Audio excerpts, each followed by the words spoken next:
Somewhere at sea, an aircraft carrier is in a hurry. Her 4 propellers churn up a huge wake, but the rudder keeps her on a steady course. Today is a flying day, and the carrier comes alive quickly. Hours before the first launch, the flight deck is crowded. Crewmen are testing catapults, checking landing systems, getting aircraft ready to fly. 2 eager witnesses to the action are pilots Ron Hoppick and Rich Smith. Rich is the easygoing veteran of carrier flying. He has many months of sea duty behind him. Ron's the diligent newcomer, but in this business experience comes fast. Today's schedule proves it, because shortly, both men will be airborne. Ron and Rich fly the A-7E Corsair II. It's a single-engine attack bomber that carries up to 7 tons of weapons and delivers them with computer accuracy.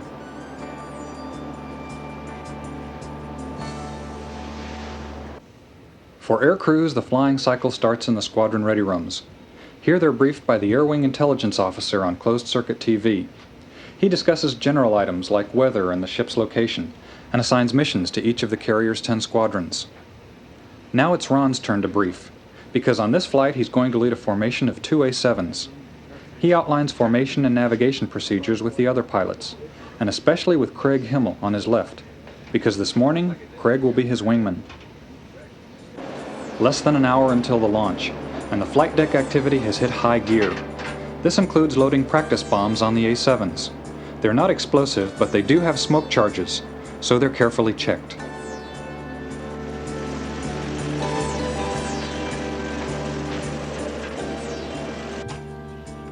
Pilots heading for their flight gear are often as boisterous as a football team suiting up for a tough playoff game. It's the same casual camaraderie, a group of professionals facing a challenging match, and looking forward to it. In this case, though, the football pads are parachute harnesses, and the jerseys are survival vests. Altogether about 30 pounds of flight gear. The mood is all business again when the players head out to their steel gridiron. 30 minutes until the launch, and there's a brief lull while everyone waits for the air crews. As they reach the deck, they're pleased to see that the weather brief was right. It's a beautiful day to fly. But they don't waste time enjoying the sunshine. The carrier flight deck is a dangerous arena. The safest place for a pilot is in his plane. Ron is met by his plane captain, whose job is making sure the jet's ready to fly. Like any pilot, Ron gives his aircraft a pre-flight check. But even so, he knows that his plane captain has already thoroughly inspected it. He's been working on it since dawn, with dozens of aircraft mechanics and technicians in the squadron backing him up. When they're at sea, the crewmen work 12-hour shifts day and night to keep the aircraft ready to fly, and some are standing by right now to make quick repairs.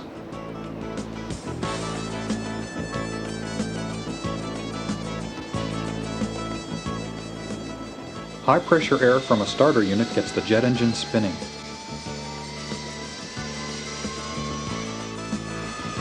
Now a new series of checks begins. First, Ron cycles the flight controls. Then he operates all the auxiliary systems, including the launch bar, emergency generator, the air-to-air refueling probe. The routine is quick and thorough, and it reassures Ron that every system checked on deck should work properly in the air. First in the sky today is an SH-3 helicopter. Its job is rescue, and it'll be airborne while anyone else is flying. And this is not a robot. It's the catapult control station. On this carrier, the catapult officer directs the launch from inside it. Thumbs up from Ron's plane captain tells him he's ready.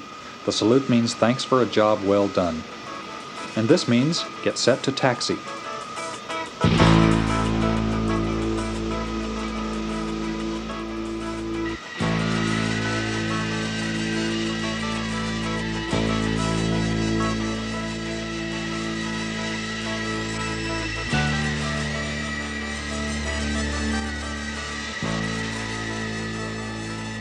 All the pre-launch activity has the variety of a 3-ring circus, and like a circus, the flight deck has a ringmaster. Above the bridge, in his own glass booth, is the air boss. He doesn't crack a whip, but he does have radios and intercoms to keep his show moving. As the launch approaches, his performers take their positions. The rescue helicopter circles close enough to get to a downed flight crew in seconds. Planes ease onto all 4 catapults, and others line up behind them. With everything ready, The boss gives the order that gets the show off the deck.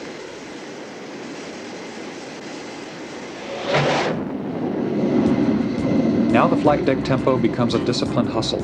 Catapult 2 is clear, and the taxi director guides the next plane into position. The pilot is Craig, Ron's wingman, and as he eases his A7 up to the catapult, the jet blast deflector is raised behind him. Without it, his exhaust would sweep the flight deck like a tornado.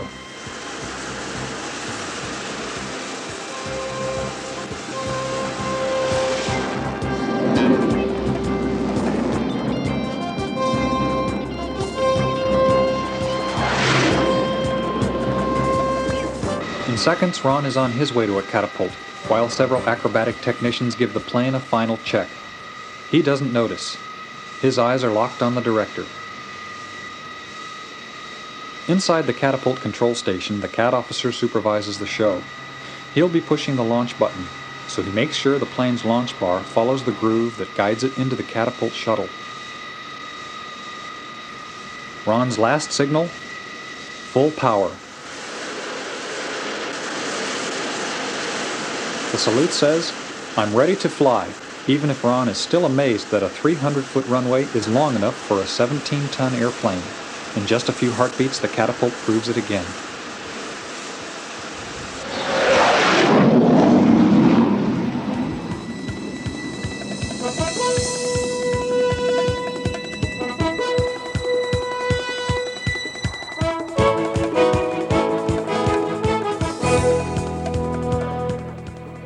Wheels up, engine checked, navigation instruments set.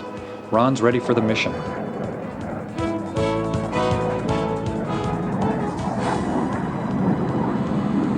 Looking straight ahead, Ron sees the head-up display reflecting back at him. The picture is computer-controlled, and it shows him he's in a left turn. The turn keeps him circling, and for a good reason. His wingman, Craig, has spotted him, and he's using the turn for a controlled join-up. Tactical Navy planes often fly in groups of 2 or more. This buddy system lets them support each other on tactics and navigation, and it develops plenty of skill in flying precise formation.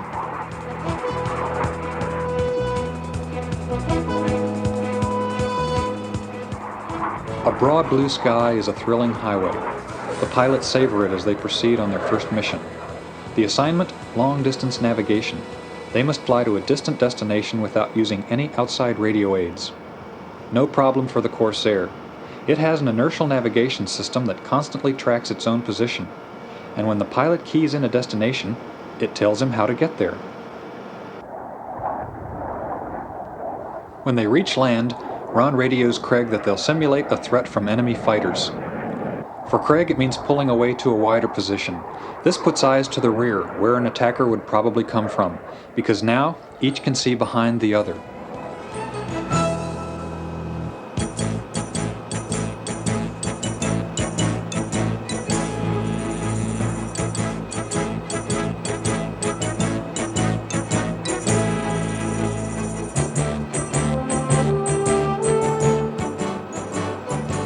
When they reach their destination, Ron checks the computer and turns back to the ship.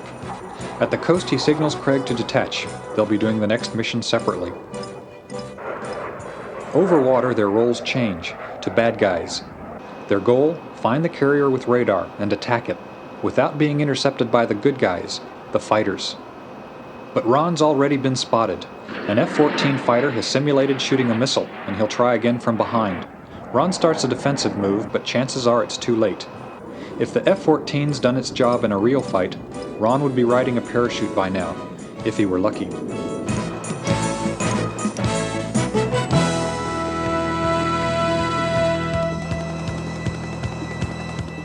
For his own training, Ron continues the attack. He ducks low on the water to avoid radar and accelerates for surprise. It's an old-fashioned bombing run with a new technological twist. The computer will drop the bombs. He turns on the attack mode, and the head-up display shows him the symbols he'll use in the bombing run. When Ron's in range, he pulls back on the flight controls, and his speed rockets him up through several thousand feet in seconds.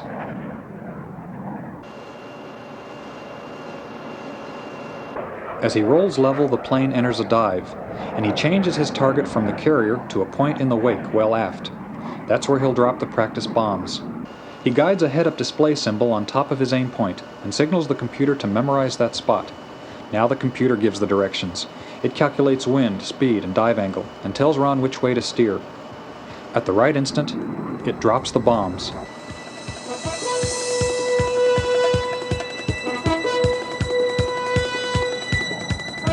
That mission's over.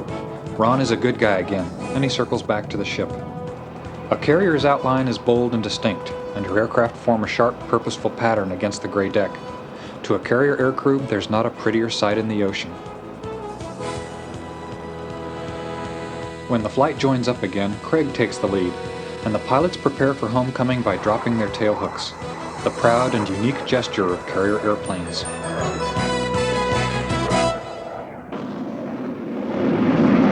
On the ship, the last plane in the second launch is airborne, and there's a scramble to get ready for the recovery.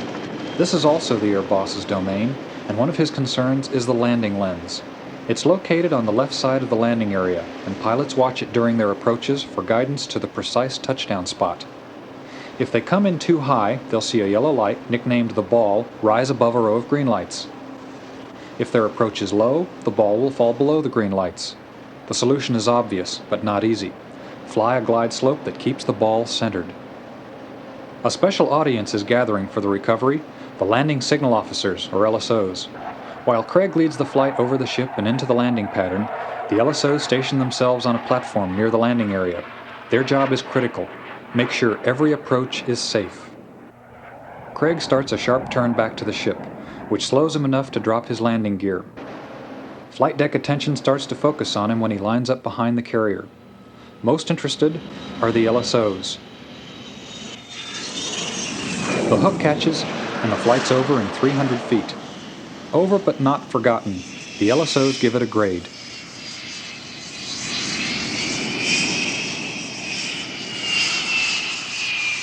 Now the stage belongs to Ron. He's oblivious to his audience, but there are lots of eyes on him. His concentration has narrowed to the glide slope, signaled by the yellow ball level with the green, and the quick, precise adjustments he must make to stay on it.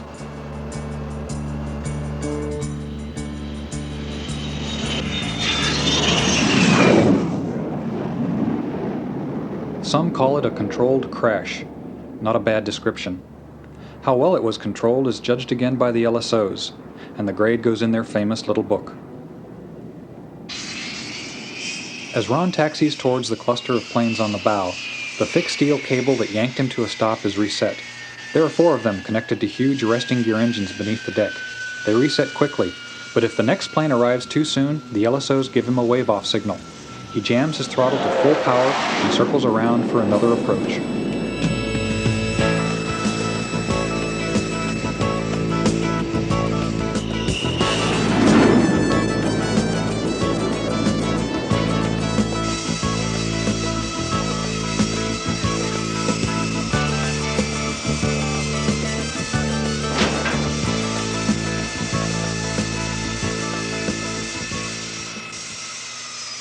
With the engine winding down, Ron's job is done.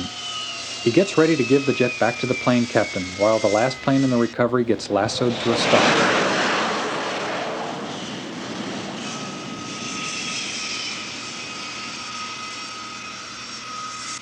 Returning aircrews are often preoccupied with the flight's events. As they meet, they compliment each other on the things that went well, and critique the things that could have gone better. When they leave the flight deck, it belongs once again to the crews that'll repair, reload, and refuel the aircraft for the next launch. When the pilots get together for the debrief, the first topic is traditionally the landings. Everyone insists that his was either great or terrible, and hopes that it was at least average. The truth will soon be out, though. Every landing is videotaped, and the replay usually settles part of the argument. Landings are a carrier pilot's pride. They're the one skill that's unique to carrier flying. But no matter how good it looks on the videotape, the last word belongs to the LSO. After the recovery, he visits each pilot and reviews his approach in detail, sometimes in pantomime. He's a coach with a critical eye, and he translates what he's seen into firm advice on how to improve the next landing. The critique may not flatter a pilot, but he listens. Throughout the day, the flying cycles continue. Hundreds of crewmen perform thousands of duties to get ready for the next roar of a catapult and scream of a jet.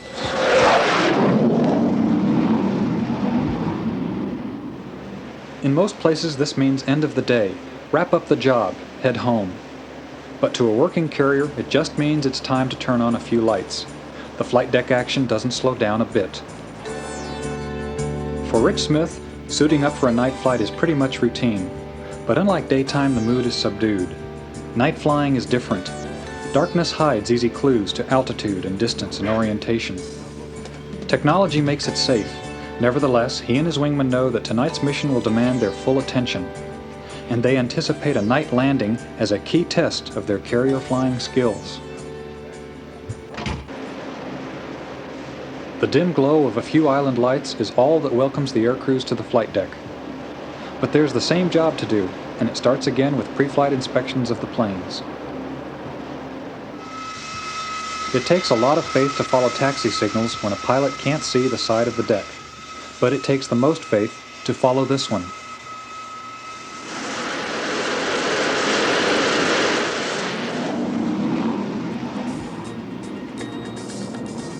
A bright moon spoils a carrier pilot, makes it easy to figure out up from down.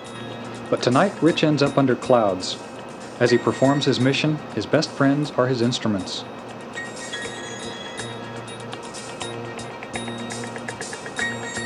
Homecoming is deceptive.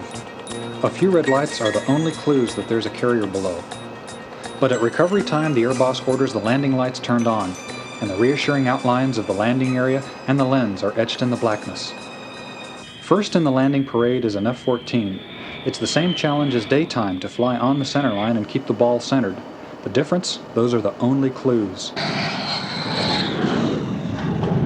Sparks fly when his hook hits the deck. In seconds, he's taxied out, and attention goes to the following A7.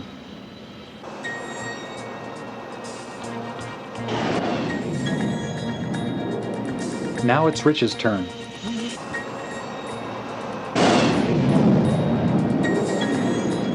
He's probably thinking, thanks for tailhooks.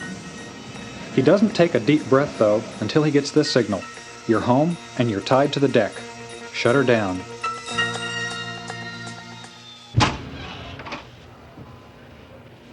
The strongest drink you'll find on a Navy ship is coffee, so the night debrief starts at the coffee pot. It's a muted conversation. Both pilots are still unwinding from 2 hours of airborne concentration. But the LSO will be in shortly to debrief the landings. Rich heads for the monitor to watch the replay. At night, his plane is just a few lights on a gray screen.